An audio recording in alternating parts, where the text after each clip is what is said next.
Por conta da imprudência soviética, o núcleo de um reator nuclear foi exposto à atmosfera, liberando uma radioatividade equivalente a algo entre 100 e 500 bombas atômicas, como a de Hiroshima. Este é a Visão Libertária, sua fonte de informações descentralizadas e distribuídas.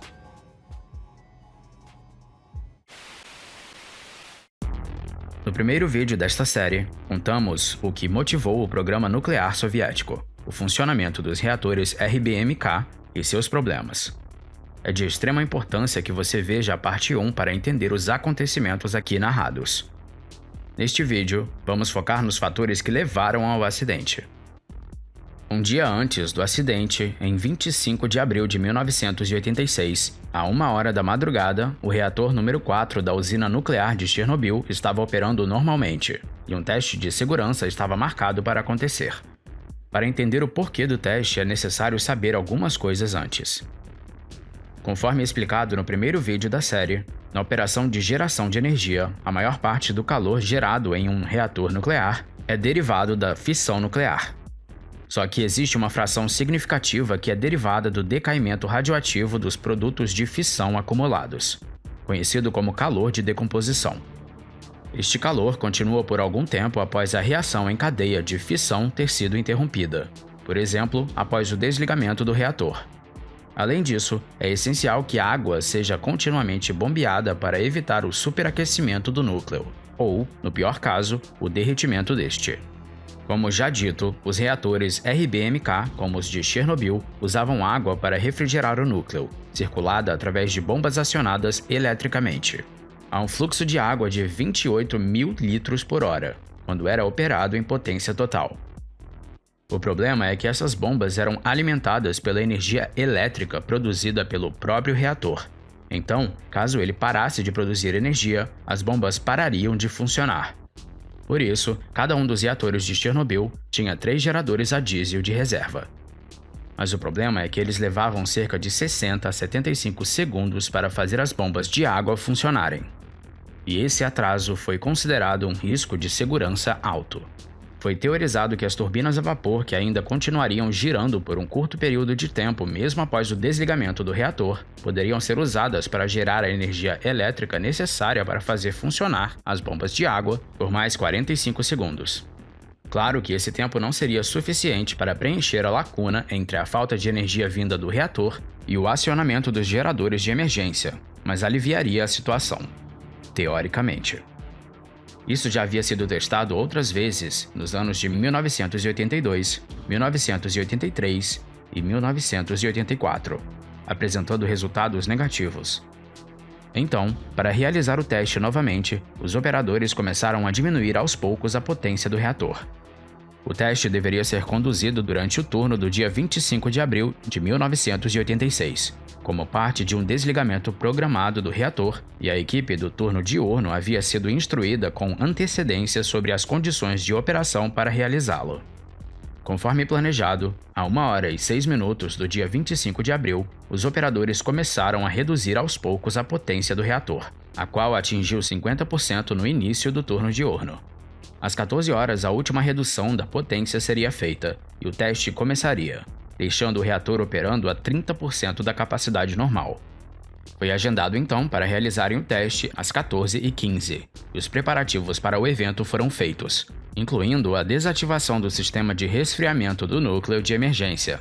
Mas às 14 horas, o controlador da rede elétrica de Kiev informou que haveria um aumento da demanda energética durante a noite, e mandou adiar o teste. Então, os operadores de Chernobyl mantiveram o reator operando com 50% da potência por mais 9 horas.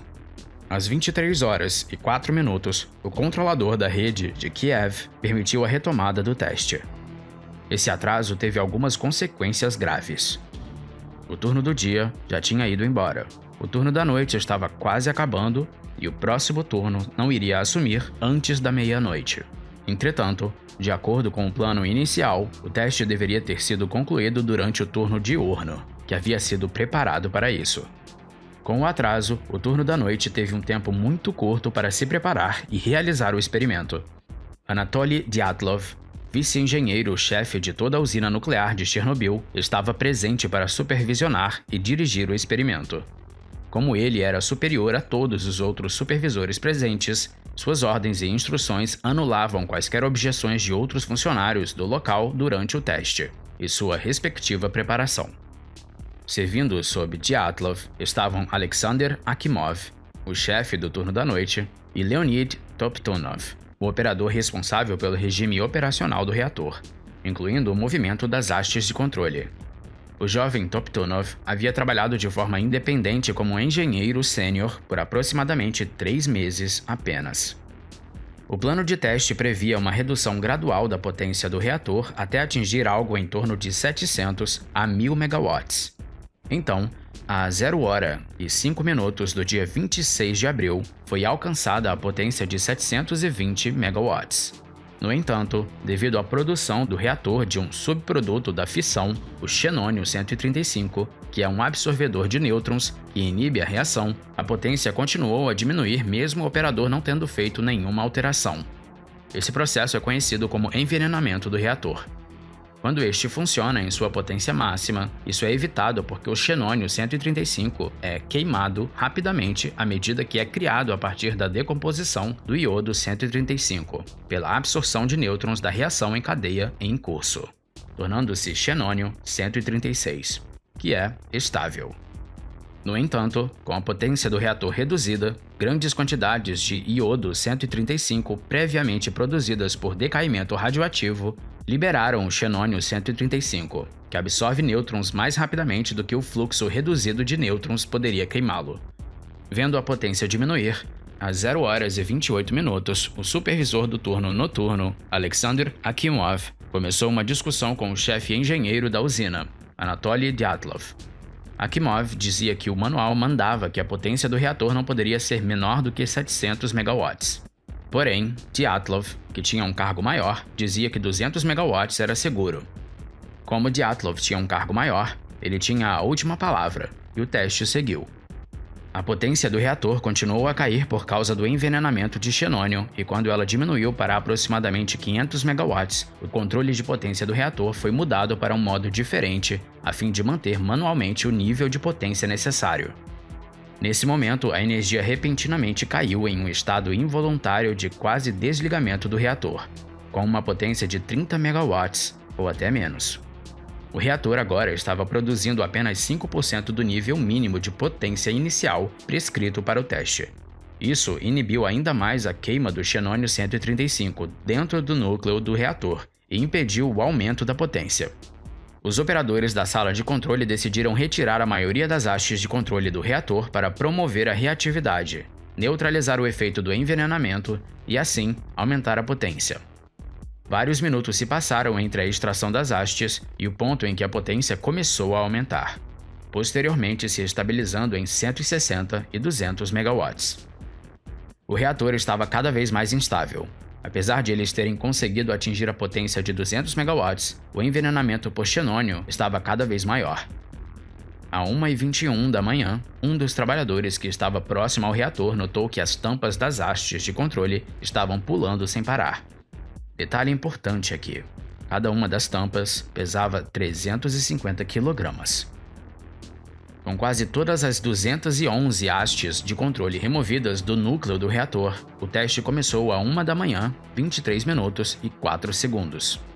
E lembre, as bombas de água que resfriavam o reator eram alimentadas com energia produzida pelo próprio reator, e como este estava funcionando agora com baixa potência, logo, as bombas estavam funcionando com pouca energia, o que diminuiu a quantidade de água que conseguia chegar no sistema.